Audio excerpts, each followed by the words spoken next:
All you'll need for this is a Phillips screwdriver. Firstly, pull the freezer drawer front down and remove the 2 screws on the right side hinge. Pop these to one side for later on.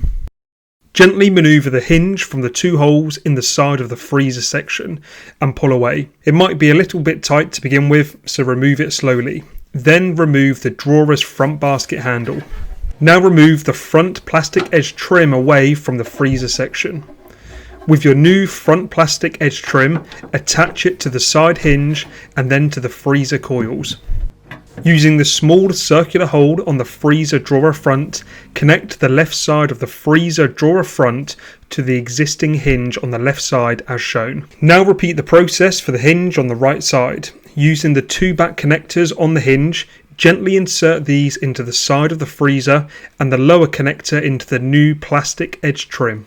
Screw the 2 screws into the hinge, make sure the basket handle opens and closes correctly, and your new plastic edge trim is all set to go.